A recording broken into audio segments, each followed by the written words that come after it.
अब इसी चर्चा को आदि पुराण आदि में भी ये चर्चा आई है, लेकिन लगभग लगभग इसी तरह का स्वरूप है। किसी को कुछ विशेष पढ़ने में आया हो तो आप बता सकते हैं, किसी ने देखा हो तो।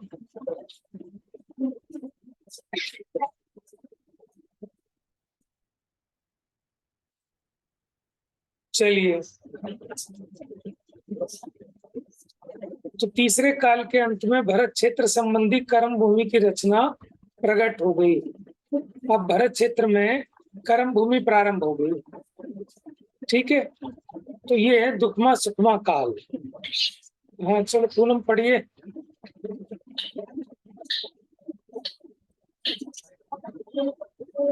सुखमा काल 42,000 वर्ष कम एक कोड़ी सागर वाले इस काल में विदेह क्षेत्र के समान कर्म भूमि की रचना प्रकट हो जाती है।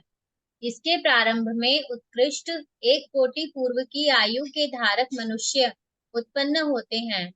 उनकी 5 वर्ण रूप 500 धनुष ऊंची काय होती है। वे एक दिन में एक बार ही आहार करते हैं। इसके अंत में उत्कृष्ट आयु 120 वर्ष की और काय 7 हाथ ऊंची रह जाती है। देखिए, चौथा काल प्रारंभ हो गया अब सर्पिणी का, तो यहाँ मोक्ष का द्वार भी खुल गया। ठीक है, भोग भूमिया नियम से मर के स्वर्ग जाते थे, ना तो मोक्ष जाते थे ना नरक जाते थे। ठीक है, नियम से वो देवगति में जाते थे। सम्यक दृष्टि हुए तो वैमानिक में, मिथ्या दृष्टि हुए तो भवनत्रिक में। लेकिन अब जब कर्म भूमि लगी तो अब जीवों का मोक्ष जाना भी प्रारंभ हो जाएगा और नरक आदि जाना भी प्रारंभ हो जाएगा। तो इसके प्रारंभ में उत्कृष्ट 1 कोटि पूर्व की आयु के धारक मनुष्य उत्पन्न होते हैं। अब देखिए, यहाँ कह रहे हैं उनकी ऊंचाई 500 धनुष होती है, लेकिन बाहुबली जी की 525 धनुष थी। ठीक है, अच्छा अब ये क्या होता है, प्रतिदिन आहार करते हैं लेकिन एक दिन में एक बार। और जब ये चौथे काल का अंत आएगा तो उत्कृष्ट आयु बचेगी 120 वर्ष की और काया 7 हाथ ऊंची रह जाएगी। बढ़िए, आगे। इसी काल में 24 तीर्थंकर, 12 चक्रवर्ती, 9 नारायण, 9 प्रतिनारायण, 9 बलभद्र, ये 63 लाख का पुरुष उत्पन्न होते हैं। परंतु इस अवसर्पणी काल में हुंडावसर्पणी के दोष से पहले तीर्थंकर ऋषभदेव के 5 कल्याणक, पहले चक्रवर्ती भरत तीसरे सुखमा दुखमा काल में चक्रवर्ती हो गए। ऋषभदेव को केवल ज्ञान होने के बाद उनके उपदेशानुसार भरत चक्रवर्ती ने इस भरत क्षेत्र में जिन मंदिर की रचना की, शास्त्रादि लिखने की प्रवृत्ति प्रारंभ हुई, जिससे भव्य जीव जिन पूजन, शास्त्र, स्वाध्याय आदि में प्रवृत्ति करने लगे। इस प्रकार हुंडावसर्पणी के दोष से तीसरे काल में ही कर्म भूमि की रचना प्रारंभ हो गई। देखिए, ये कुछ अपवाद हैं हुंडावसर्पणी 2 काल के नियम विरुद्ध चीजें भी हो गई। जैसे तीसरे काल में ही आदिनाथ भगवान मुक्ति को चले गए, जबकि ये चौथे काल में होने चाहिए इनके कल्याणक। ठीक है, लेकिन हुंडावसर्पणी के दोष से तीर्थंकर ऋषभदेव इनके 5 कल्याणक तीसरे काल में ही हो गए। पहले चक्रवर्ती भरत भी तीसरे काल में चक्रवर्ती हो गए। ऋषभदेव भगवान को केवल ज्ञान होने के बाद उनके उपदेश के अनुसार भरत चक्रवर्ती ने भरत क्षेत्र में जिन मंदिर की रचना की, शास्त्र आदि लिखने की प्रवृत्ति प्रारंभ हुई।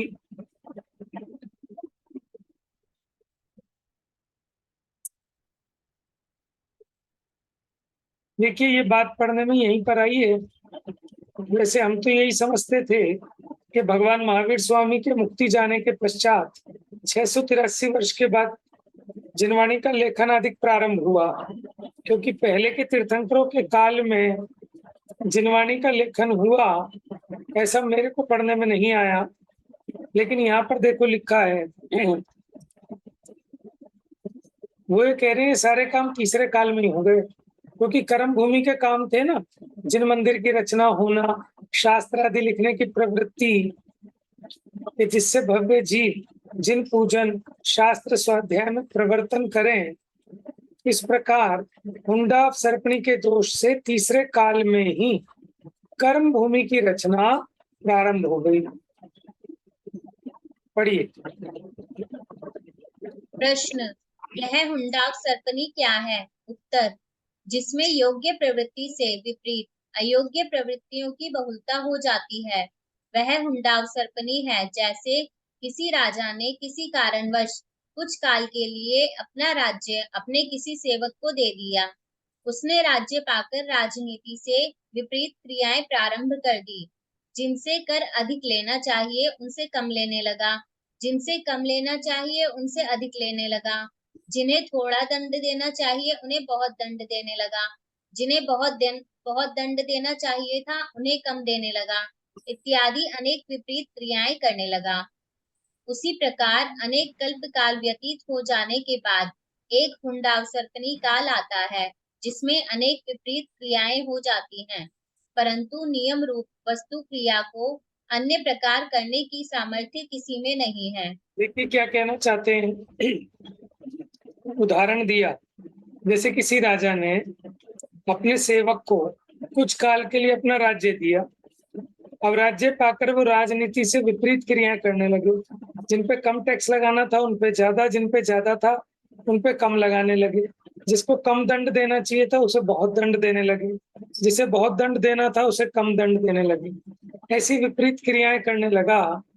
उसी प्रकार अनेक कल्प कालों के व्यतीत होने पर एक हुंडा सर्पणी काल आता है।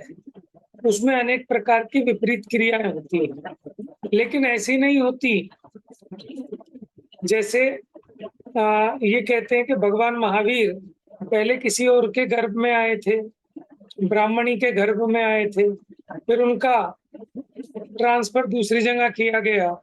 तो ये तो प्रमाण विरुद्ध बातें हैं, इस तरह के कार्य नहीं होते। ठीक है, कुछ अटपटी चीजें हो जाती हैं, लेकिन जो नियम रूप वस्तु क्रिया को अन्य प्रकार करने की सामर्थ्य किसी में नहीं है। कि गृहस्थी में रहते रहते केवल ज्ञान हो गया, किसी को हाथी पे बैठे बैठे हो गया, किसी को झाड़ू लगाते लगाते केवल ज्ञान हो गया, तो ऐसे कार्य नहीं हो सकते। ठीक है, ये हो सकता है कि 5 तीर्थंकरों ने विवाह नहीं किया, तो इसमें कोई प्रमाण का घात नहीं होता। ठीक है, ऐसा नहीं हो सकता कि एक स्त्री तीर्थंकर हो गए मल्लीनाथ, ऐसा नहीं हो सकता। ठीक है, क्योंकि स्थानकवासी श्वेतांबर मत वाले कुछ ऐसी अजीबोगरीब बातें कहते हैं। ठीक है, तो वो संभव नहीं। तो वो कहते हैं विपरीत क्रियाएं तो हो जाती हैं, परंतु नियम रूप वस्तु क्रिया को अन्य प्रकार करने की सामर्थ्य किसी में नहीं है।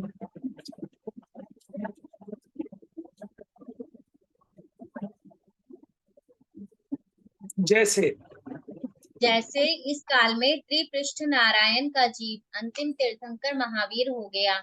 शांतिनाथ, कुंथुनाथ, अरनाथ ये 3 तीर्थंकर भी और चक्रवर्ती भी हो गए। इस कारण 63 श्लाका पुरुषों में से 4 जीव कम हो जाने के कारण ये जीव 59 ही हुए, परंतु पद 63 ही रहे। अब देख, चक्रवर्ती पद तो 63 थे, लेकिन 63 लोग नहीं रहे। ठीक है, उस पे पर्सन जो है 59 रह गए, क्योंकि 3 तो ऐसे थे, शांतिनाथ, कुंथुनाथ, अरनाथ, इन्होंने डबल सीट ऑक्यूपाई कर ली। ये तीर्थंकर भी थे और ये चक्रवर्ती भी थे। यद्यपि ये कामदेव भी थे, लेकिन 63 शलाका पुरुषों में कामदेव की गणना नहीं करते हैं। तो चक्रवर्ती के पद भी ले लिए इन्होंने, तीर्थंकर के भी ले लिए, तो 3 व्यक्ति कम हो गए ना। पद तो 63 हैं, लेकिन अभी आदमी 3 कम हो गए, क्योंकि इन 3 ने वो 3 पद भी संभाल लिए। और एक त्रिपृष्ठ नारायण जो पहले नारायण थे, उन्हीं का जीव आगे जाकर महावीर बना। ऐसे तो बहुत सारे तीर्थंकर हुए हैं जिन्होंने पहले चक्रवर्ती रहे हैं और बाद में वो फिर मतलब कहाँ के चक्रवर्ती रहे बात अलग है ना। मैं तो भरत क्षेत्र के देखना पड़ेगा। ही रहे हैं। तो इस प्रकार इन्होंने नारायण का पद भी ले लिया महावीर के जीव ने, और तीर्थंकर का पद भी ले लिया। तो जो दो डिफरेंट पर्सन होने चाहिए थे वो नहीं हुए। तो इस प्रकार 4 कम हो गए, कितने रह गए? 59। और कहीं कहीं 58 भी आते हैं। तो कौन सा एक कम करते हैं उनमें? आदिनाथ भगवान तीसरे काल में मोक्ष चले गए। आदिनाथ भगवान को कम कर देते हैं कि वो तीसरे काल से मोक्ष चले गए, ना चौथे काल में नहीं हुए। चलिए पढ़िए। चक्रवर्ती या चक्ररत्न का अपमान होना, तीर्थंकर गृहस्थ के पुत्री होना, तीर्थंकर मुनि के ऊपर उत्सर्ग होना, जिनमत में ढूंढिया श्वेतांबरी आदि पाखंडों का होना इत्यादि कार्य हुंडावसर्पणी काल के कारण हो गए। ठीक है, ये बात समझ में आ गई। कुछ कुछ उदाहरण दे दिए। जैसे चक्रवर्ती का कभी मान भंग नहीं होता, लेकिन इस बार हो गया हुंडावसर्पणी के दोष से। कभी भी तीर्थंकर बाल ब्रह्मचारी नहीं होते, वो विवाह करके ही दीक्षित होते हैं, लेकिन इस काल में हो गए। तीर्थंकर के पुत्री नहीं होती, लेकिन आदिनाथ स्वामी के हो गई। ठीक है, तीर्थंकर मुनि के ऊपर कभी उपसर्ग नहीं होता, लेकिन इस काल में हो गया। ठीक है, और जिन मत में ऐसे ये विपरीत पाखंडी मत नहीं होते, लेकिन इस बार हो गए कलिकाल के हुंडावसर्पणी के दोष से। चलिए 63 शलाका पुरुषों के नाम गिनाते हैं, पढ़िए। उपमा सुकमा काल संबंधी इस भरत क्षेत्र के वर्तमान कालीन 63 शलाका पुरुष श्री ऋषभनाथ, अजितनाथ, संभवनाथ, अभिनंदननाथ, सुमतिनाथ, पद्मप्रभ, सुपार्श्वनाथ, चंद्रप्रभ, पुष्पदंत, शीतलनाथ, श्रेयांसनाथ, वासुपूज्य, विमलनाथ, अनंतनाथ, धर्मनाथ, शांतिनाथ, कुंतुनाथ, अरनाथ, मल्लीनाथ, मुनिसुव्रत, नमीनाथ, नेमिनाथ, पार्श्वनाथ, वर्धमान जी, ये 24 तीर्थंकर। अब मुझे बताइए 8वें तीर्थंकर का नाम कौन बताएगा?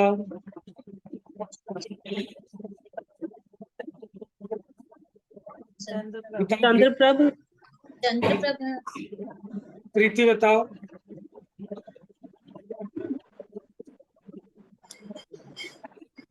चंद्रप्रभ। हाँ, आप लोग समझ गए, क्योंकि हम लोग क्या बोलते हैं, चंदा प्रभु या चंद्र प्रभु, लेकिन नाम है उनका चंद्रप्रभ। इसी प्रकार छठे तीर्थंकर का पद्म प्रभु नहीं है, पद्म प्रभ। आगे प्रभु लगाना हो भले लगा लो, ठीक है। इसी प्रकार 18वें तीर्थंकर का नाम अरनाथ। ठीक है, यहाँ से गड़बड़ होती है। चलिए अब चक्रवर्तियों के पढ़िए। भरत, सगर, मघवा, सनत कुमार, शांतिनाथ, कुंथुनाथ, अरनाथ, सुभौम, महापद्म, हरिशेन, जयसेन, ब्रह्मदत्त, ये 12 चक्रवर्ती। त्रिपृष्ठ, द्विपृष्ठ, ये चक्रवर्ती स्वर्ग में जाते हैं, मोक्ष में जाते हैं कि नरक में जाते हैं?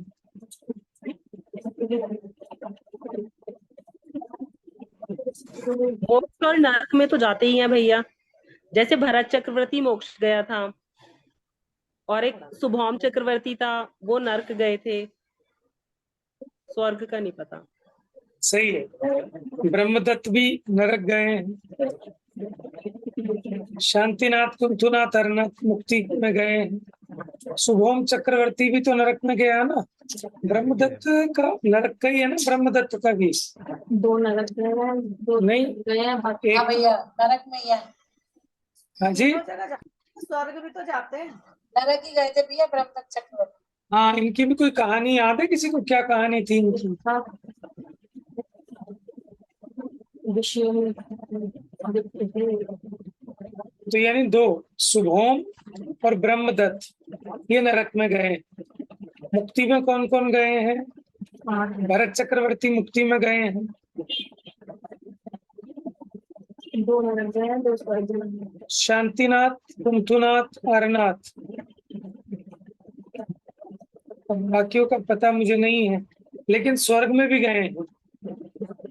ठीक है, तो स्वर्ग भी जाते हैं, नरक भी, मोक्ष भी। अच्छा, अब आगे नारायण पढ़िए। त्रिपृष्ठ, द्विपृष्ठ, स्वयंभू, पुरुषोत्तम, नरसिंह, पुंडरीक, दत्त, लक्ष्मण, कृष्ण, ये 9 नारायण। नारायण कहाँ जाते हैं मरकर? नर्क में। नर्क में। नरक में। और ये आते कहाँ से हैं जो नारायण बनते हैं इधर? देखना एक बार। ये विदेह क्षेत्र नहीं, अभी आया था ना आपका स्वर्ग से।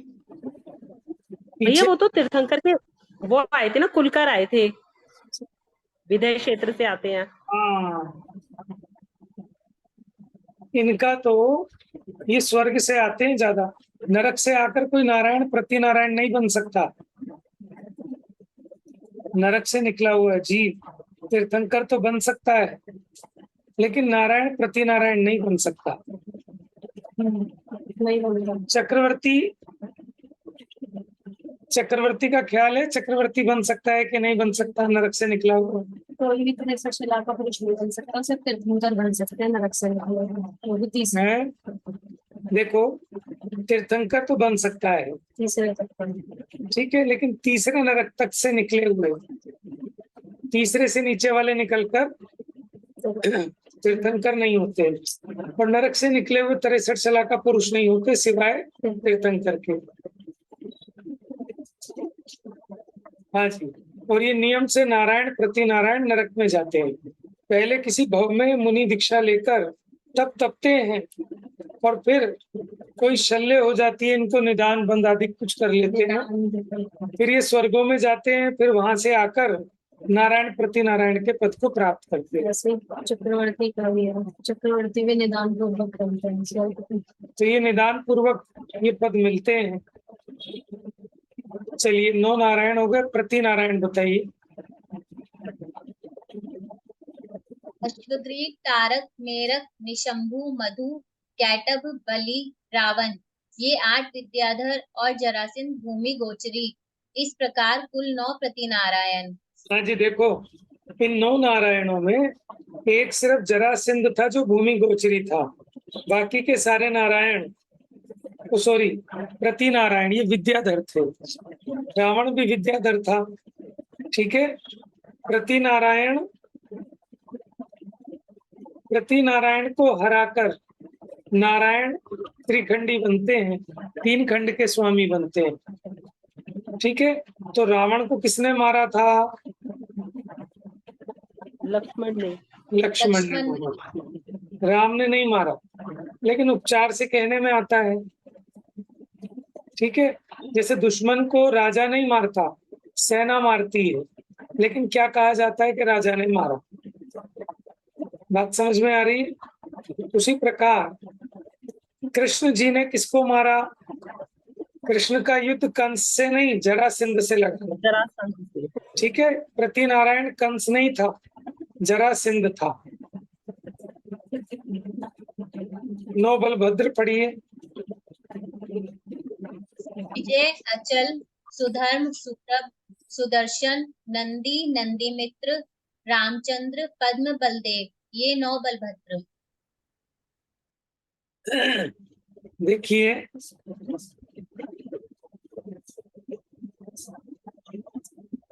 यहाँ थोड़ी सी गड़बड़ लग रही है मुझे। वो देखिए, जो पद्म थे ना, पद्म, जिसके ऊपर हमने पद्म पुराण पढ़ा होगा आपने, तो पद्म नाम श्री राम का था, ठीक है।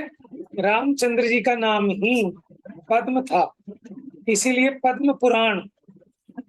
पद्म का मतलब राम, लेकिन अभी इन्होंने 7वें भी रामचंद्र बताए, तो ये चेक करना पड़ेगा। तो इसका मतलब फिर तो रामचंद्र नाम के या तो 2 हो जाएंगे, 7वें भी और 8वें भी। और देखो, ये जो नाम है यहाँ पे, 10 नाम दे रखे हैं। अच्छा अच्छा, तो फिर ये पद्म के ही दोबारा दे दिया रामचंद्र। सही है। विजय 1 2 3 4 5 6 7 8 9 10, सही पकड़ा आपने। बलदेव तो है, बलदेव और बलभद्र का एक ही होती है। क्यों 9वें पद्म कहाँ थे? पद्म नाम तो 8वें रामचंद्र का था। लेकिन बलदेव और बलभद्र पाते थे। हाँ, बात तो एक होती है, लेकिन श्री कृष्ण के बड़े भाई का नाम बलराम का। ठीक है बलदेव या बलराम था, तो आप ये लगा लेना रामचंद्र और पद्म एक ही बात है। तो अच्छा देखो, बलभद्र और नारायण में बहुत प्रेम होता है, पिछला संस्कार होता है। बलभद्र उनके बड़े भाई होते हैं, लेकिन उनकी सेम माँ नहीं होती, माँ अलग अलग होती है, पिता एक होते हैं। ठीक है, तो श्री राम के भाई थे लक्ष्मण और बलदेव के भाई थे श्री कृष्ण। ठीक है, आगे पढ़िए। इस काल में 169 पदवीधारी महापुरुष होते हैं, जिनमें से कुछ तो उसी भव से मोक्ष जाते हैं और कुछ परंपरा मोक्षगामी हैं। इनमें 63 तो शलाका पुरुष ही हैं। इनके अतिरिक्त इनमें तीर्थंकर के माता पिता 24 कामदेव, 9 नारद, 11 रुद्र, 14 कुलकर गर्भित हैं। क्रमशः इनके नाम इस प्रकार हैं। इनके माता पिता के नाम प्रारंभ कर रहे हैं। अच्छा, पहले माता के नाम बता रहे हैं, पढ़िए। मरुदेवी, विजया देवी, सेना देवी, सिद्धार्थ देवी, सुमंगला देवी, सुसीमा देवी, पृथ्वी देवी, सुलक्षणा देवी, रामा देवी, सुनंदा देवी, विसंश्री देवी, जया देवी, सुरम्या देवी, सर्वजसा देवी, सुव्रता देवी, ऐरा देवी, श्रीदेवी, मित्रा देवी, प्रजावती देवी, पद्मावती देवी, बप्रा देवी, शिवा देवी, वामा देवी, त्रिशला देवी, ये क्रमशः 24 तीर्थंकरों की माता। नाभिराय, जित शत्रु, जितार, संवर, मेघप्रभ, धारण, सुप्रतिष्ठ, महासेन, सुग्रीव, दृढ़रथ, विष्णु, वसुपूज्य, सुकृत वर्मा, सिंहसेन, भानु, विश्वसेन, सूर्यप्रभ, सुदर्शन, श्रीकुंभ, सुमित्र, विजय, समुद्र विजय, अश्वसेन, सिद्धार्थ, ये क्रमशः 24 तीर्थंकरों के पिता। हाँ जी, तो अब 24 कामदेवों के नाम देखिए। पहले कामदेव थे बाहुबली और अंतिम कामदेव थे जम्बू स्वामी। चलिए पढ़िए। बाहुबली, अमित तेज, श्रीधर, दशभद्र, प्रसेनजीत, चंद्रवर्ण, अग्नियुक्ति, सनत कुमार चक्री, श्रीवत्सराज, कनकप्रभ, मेघवर्ण, शांतिनाथ, कुंथुनाथ, अरनाथ, विजयराज, श्रीचंद्र, नलिनराज, हनुमान, बलिराज, सुदर्शन, प्रद्युम्न, नागकुमार, श्रीपाल, जम्बू स्वामी, ये 24 कामदेव। इसका मतलब ये सुदर्शन, ये वही होंगे सेठ सुदर्शन और प्रद्युमन जी और श्रीपाल, जम्बू स्वामी, ये सब कामदेव थे और हनुमान जी भी। ठीक है, अब आइए 9 नारद। भैया जम्बू स्वामी वही है जो आखिरी अनुगत केवली बताते हैं। वही है, मथुरा 84 से गए हैं ना मुक्ति। पढ़िए 9 नारद। भीम, महाभीम, रुद्र, महारुद्र, काल, महाकाल, दुर्मुख, नरकमुख, अधोमुख, ये 9 नारद अर्ध चक्रवर्ती नारायण के समय उत्पन्न होते हैं। नारायण और बलभद्र से इनका अत्यधिक स्नेह होता है।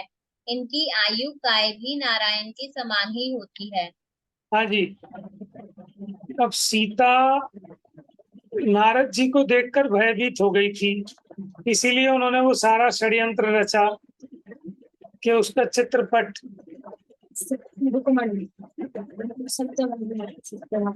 भामंडल को सीता का चित्र दिखाया तो भामंडल सीता पे ही मोहित हो गए, जबकि सीता के भाई थे भामंडल। ठीक है, तो ये किन्होंने किया? ये काम थे नारद जी के। और सेम ऐसे श्री कृष्ण के समय में भी हुआ। किसका? रुक्मणी का दिखाया, सत्यभामा का दिखाया? सत्यभामा को गर्व था ना अपने रूप पर, वो डर गई, प्रेम आ गया उसे। सत्यभामा ने इनका यथोचित सम्मान नहीं किया, इनको देखकर घबरा गई। ठीक है, तो इन्हें लगा कि मेरी इंसल्ट कर दी, तो इन्होंने कहा इसे मैं मजा चखाऊंगा।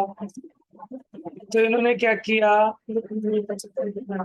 नहीं, उसको श्री कृष्ण जी को रुक्मणी का चित्र दिखाया, जिसे देखकर वो रुक्मणी के प्रति मोहित हो गए। ठीक है ना? तो ये इस प्रकार के काम लौकिक में भी कहते हैं। तो पूरा नारद है, नारद जो इधर की उधर करे, उधर की इधर करे। ठीक है, लड़ाई झगड़ा मचवा दे, चुगली कर दे। और दिखने में ये क्षुल्लक जैसे से रहते हैं। भैया ये विद्याधर होते हैं क्या नारद? नारद भाई, विद्याएं तो होती हैं इनको, विद्याएं तो बहुत होती हैं। ये तभी इधर उधर घूमते रहते हैं विद्याओं से, और यही बताते हैं इधर की उधर, उधर की इधर। जब द्रौपदी का हरण हो गया, द्रौपदी का ही हुआ था ना, तो इन्होंने ही बताया था कि वहां है, हाथी खंड में है। तो अभी मैं उसके बारे में कंफर्म नहीं हूँ कि विद्याधर है कि नहीं है नारद। विद्या होती होती तो है, ये विद्याधर है कि नहीं है। इसमें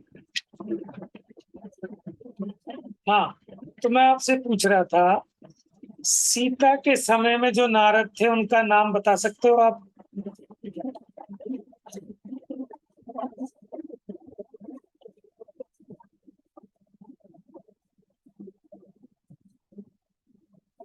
रीजनिंग का क्वेश्चन है ये, थोड़ी सी रीजनिंग लगानी है बस आपने। लास्ट होंगे ना भैया? कौन से होंगे? नर्कमुख, नर्कमुख। राइट, क्योंकि देखो श्री राम का देख लो, लक्ष्मण का देख लो, वो 8वें नंबर के थे, तो 8वें नंबर के नारद देख लो, नरकमुख। श्री कृष्ण 9वें थे। ठीक है, तो सत्यभामा उनकी पत्नी थी, तो उनके टाइम में अधोमुख थे। अब आगे आइए, ये अर्ध चक्रवर्ती नारायण के समय उत्पन्न होते हैं। आगे पढ़िए। भीम, चितशत्रु, रुद्र, विश्वानल, सुप्रतिष्ठ, अचल, पुंडरीक, अजितधर, जितनाभि, पीठ, महादेव, ये 11 रुद्र। हाँ जी, जिन्हें अन्य धर्म संप्रदाय वाले महादेव मानते हैं, शिव जी मानते हैं, वो ये 11वें नंबर के रुद्र थे, महादेव। समझ में आया? और इनकी कथा बिल्कुल वही है जो ये अन्यमती इनकी शंकर की बताते हैं, शिव जी की बताते हैं। हाँ जी, अब 14 कुलकर। प्रतिश्रुति, सन्मति, क्षेमंकर, क्षेमंधर, सीमंकर, सीमंधर, विमलवाहन, चक्षुष्मान, यशस्वी, अभिचंद्र, चंद्राब, मरुदेव, प्रसेनजित, नाभिराय, ये 14 कुलकर। इन 169 पदवीधारी जीवों के आहार तो होता है, परंतु निहार नहीं होता है। इनके दाढ़ी मूछ भी नहीं होती है, नख और केश भी इतने नहीं बढ़ते जिन्हें कतरनी से कतरा जाए। यथा संभव अवस्था के अनुसार ही अनुक्रम से बढ़ते होने के कारण नख और केश कतरने का अभाव है। देव, नारकी और भोग भूमि में भी यही व्यवस्था है। ये आपका प्रश्न था ना कि वो केश लोच कर लेते हैं तीर्थंकर, फिर उनके बढ़ते नहीं होंगे। तो वो कह रहे हैं इनके अनुक्रम से बढ़ते हैं, उतने ही बढ़ते हैं कि अलग से कटवाने नहीं पड़ते, अनुकूल। ठीक है, ये तो जन्म से ही। तो भैया अगर अनुकूल बढ़ते हैं तो केश लोच करने के बाद भी बढ़ते तो हो ही होंगे ना फिर दोबारा? हाँ जी, केश लोच बढ़ होने तो जाएंगे ही, बढ़ेंगे। फिर दोबारा केश लोच करना पड़ता होगा उन्हें भी? हाँ जी, उन्हें भी फिर दोबारा केश लोच करना पड़ता होगा बाकी मुनिराजों की तरह? नहीं ऐसा हमारे पढ़ने सुनने में तो नहीं आया। वो तो एक बार तो जब इसका मतलब एक बार लेते हैं- केस लॉस करने के बाद बढ़ते नहीं होंगे उनके फिर? नहीं, उनके उनके उतने ही अनुक्रम से बढ़ते हैं, इतने ज्यादा नहीं बढ़ेंगे कि उनको कटिंग करानी पड़े।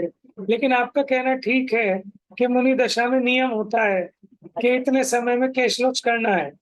उत्तम मध्यम जगत में ऐसी 3 अवधि दी जाती है कि अधिक से अधिक इतने समय में कैश लॉस कर ले। लेकिन तीर्थंकर के साथ ऐसा नहीं। रस्सी मतलब कितनी हो जाती है, इसलिए बढ़ जाएंगे ज्यादा। ठीक है, बाकी मुनियों के लिए तो नियम है ऐसा, लेकिन तीर्थंकर पर वो नियम लागू नहीं पड़ते। उसका भी कारण ये हो सकता है कि उनके जीवादि की उत्पत्ति नहीं होती होगी, अतिशय विशेष होता है। नहीं तो बढ़ेंगे इनके जी कहाँ से होंगे? नहीं, इनके बढ़ते तो है ही ना बाल तो, लेकिन इतने नहीं बढ़ते कि कटिंग करानी पड़े। इस अनुपात में अच्छे लोग जाते हैं, तो वो भी अनुपात में जाते हैं, तो भी अच्छे। लेकिन मुनिराजों के लिए नियम है, उतने बड़े बाल मुनिराजों के नहीं हो सकते। और जैसे बाहुबली मुनिराज 1 साल तक तपस्या में खड़े रहे, हाँ, बाहुबली मुनिराज, तो उनके बाल बढ़े तो होंगे फिर तो, चाहे नॉर्मली बढ़े हों पर बढ़े तो होंगे। भाई बाहुबली भगवान तो कामदेव है ना, 169 पुरुषों में आते हैं, तो उतने ही बढ़ेंगे जितने, हाँ तो माने ज्यादा नहीं बढ़ेंगे। अब जैसे कई लोग दिखाते हैं कि आदिनाथ भगवान तपस्या कर रहे थे, उनके बाल इतने बड़े हो गए कि पैरों से भी नीचे पहुंच गए, और ऐसे शायद कई अच्छा, जगह ऐसा भी दिखाते हैं? आते हैं। तो ऐसा कौन दिखाता है?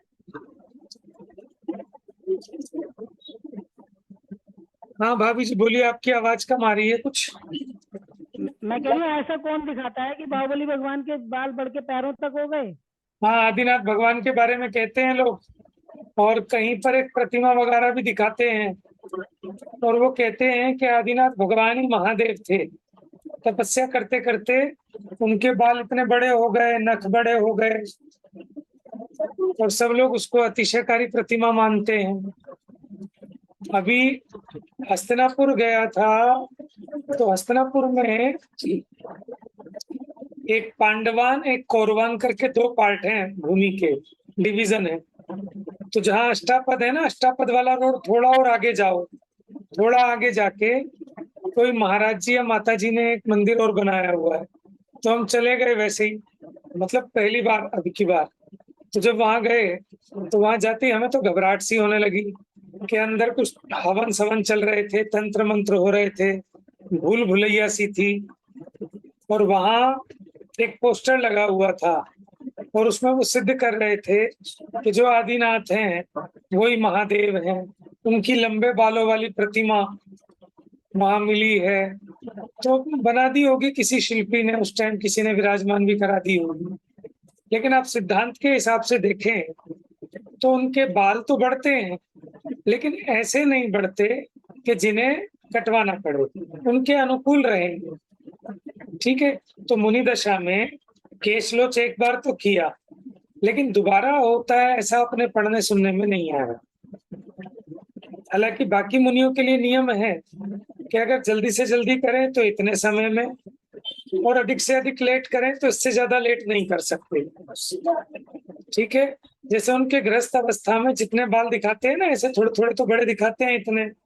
हमारे जैसे बाल तो नहीं रखते थे पुराने राजा महाराजा, उनके बाल इतने तो होते ही थे, कानों तक के नीचे तक के दिखाते थे। तो उतने बाल मुनिराज तो नहीं रख सकते, हमारे जितने बाल भी नहीं रख सकते, क्योंकि बिल्कुल केश लॉच करने के बाद इतने बाल बढ़ने में 4-5 महीने चाहिए, और मेरे ख्याल से शायद मैक्सिमम टाइम भी 3 महीने का है। पर भैया केश लॉस करने के लिए इतने बड़े भी तो होने चाहिए कि हाथ में आ जाए, बहुत छोटे में भी तो केश लॉस नहीं कर पाएंगे। तो इसीलिए ना जघन्य, मध्यम और उत्कृष्ट 3 काल है, तो 1 महीने में इतने हो जाते होंगे कि हाथ से किए जा सके। भैया ये बात तो 169 सबके लिए की गई है ना, जैसे उनके माता पिता सभी के लिए कही गई है ना, सबके लिए। तो उनको भी मतलब निहार नहीं होता, बचपन से ही नहीं होता होगा, हाँ, मतलब खाते यानी कि जन्म होने के साथ ही उन्हें पता चल जाएगा वहां के लोगों को कि तीर्थंकर का जन्म होगा। नहीं, अब ये नहीं कह सकते। माता का माता का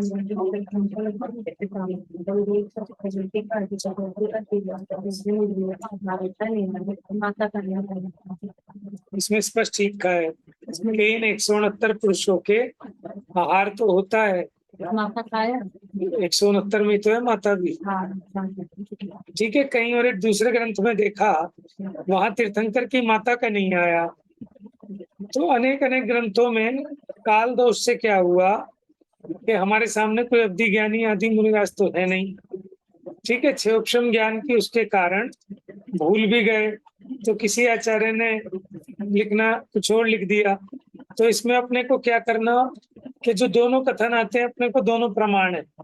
कथन तो एक ही सत्य होगा, लेकिन हम उसका निर्णय नहीं कर सकते।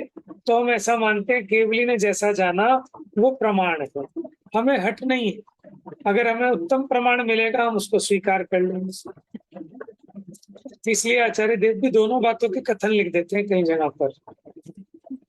ठीक है, तो बहुत सारी चीजें ऐसी हैं कि आपको अपने आप ही अपना सॉल्यूशन करना पड़ता है। अब कोई कहीं गलत हो गया तो भी आपको पाप नहीं है, क्योंकि आपके सामने कोई प्रमाण आपको मिल नहीं रहा, कोई ऐसा बताने वाले नहीं मिल रहे। लेकिन अगर हम हट करें और कोई हमें आगम दिखाए और फिर भी हम ना माने, तो हम उसी क्षण मिथ्या दृष्टि हो जाएंगे। गोमट सार की 27वीं गाथा है, क्या है कि कोई अजान मान गुरु के नियोग से कदाचित किसी शब्द का, किसी अर्थ का गलत भी ग्रहण कर ले, तो भी वो उत्तम शास्त्र प्रमाण आदि दिखाए जाने पर अगर फिर भी उस हट को नहीं छोड़ता, तो वो उसी काल मिथ्या दृष्टि हो जाएगा। क्यों? क्योंकि अब उसे वो उस तरह की तीव्र कषाय हो गई ना, अनंतानुबंधी वाली, कि जब प्रमाण दिखा दिया, शास्त्र से दिखा दिया, उचित प्रमाण उपलब्ध करने पर भी अब हट ना छोड़े। तो पहले तो मिथ्या दृष्टि नहीं था, लेकिन अब प्रमाण दिखा दिया तब भी नहीं मान रहा, तो उस समय मिथ्या दृष्टि हो जाएगा तुरंत। तो इसलिए जिनागम के बहुत सारे ऐसे ऐसे कथन हैं कि अपने को उसको स्वयं को अपनी पिपासा शांत करनी पड़ती है। ठीक है, एडजस्टमेंट करके। क्यों? नहीं तो फिर सिरदर्द हो जाएगा, क्योंकि बताने वाले